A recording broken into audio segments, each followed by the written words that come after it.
Hey there guys, today I'm going to be showing you how to attach a magwell onto a Sig P320 Vtac. This is also going to work for any X5 series pistols as well. I recently got the chance to go to the Sig Sauer Academy and do some training with the guys there.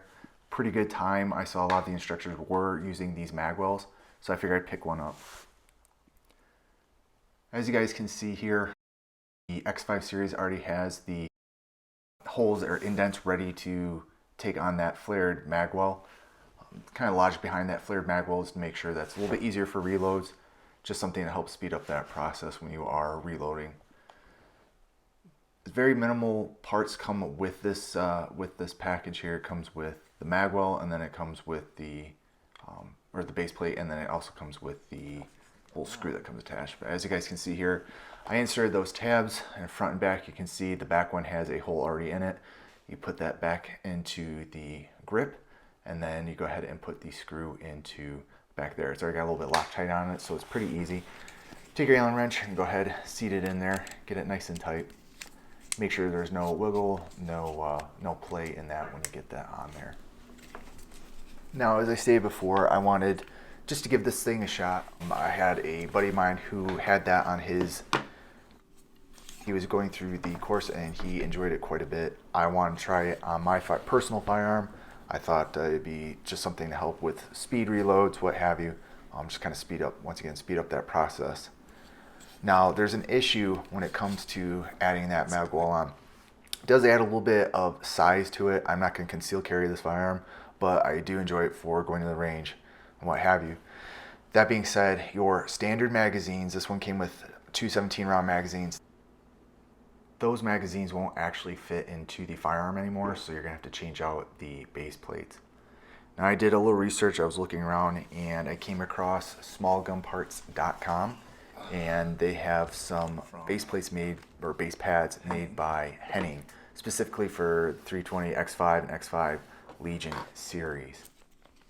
When I pulled these out, I was actually pretty surprised. They're fairly heavy. Nothing to complain about. It's just they felt very durable, much different than the base pads that are already on the standard magazines that come with the firearm. But they have a pretty rough texture, as you can see on the bottom here, pretty grippy. Like I said, I was pretty surprised how grippy or textured they were. You can see how square that is compared to the other magazine and how smooth the base pad on the other magazine is. Now, to remove the base pad on that magazine, what you're going to need to do is take something. I use the Allen wrench here, but you need to take something, push that little tab down into the magazine. So it takes a little bit of pressure. Give it a second. Push down. Once you push down, you're able to pop through. You're going to start sliding the base pad forward. Now, I want to caution you, put your thumb on the back. What happens a lot of times, people start sliding them off, and then the spring in there shoots out. And then, just be careful it doesn't hit you in the eye or something like that. But put your thumb on the back, catch it, release if you need to.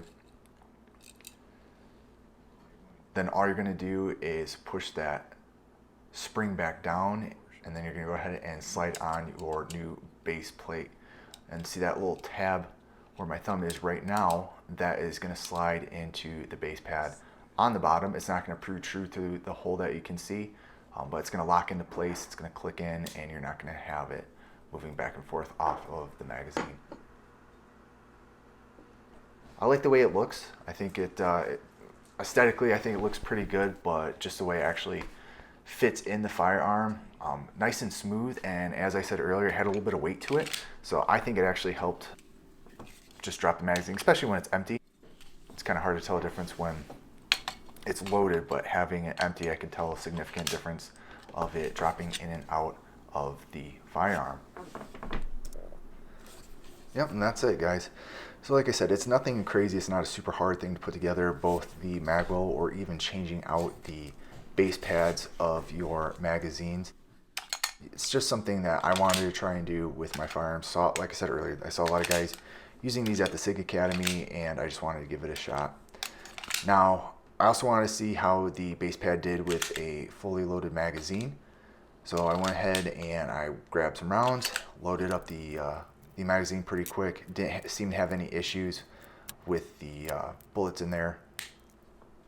Nothing popped out. There was no stress. Didn't seem to be odd by any means. Put it into the firearm, seated well. Didn't have any issues. Alright guys, I appreciate you watching. If you did enjoy it, if something that you'd like to see more of or anything along these lines, please like and subscribe. Let me know in the comments if you'd like to see something else like this in the future. Thanks again for watching.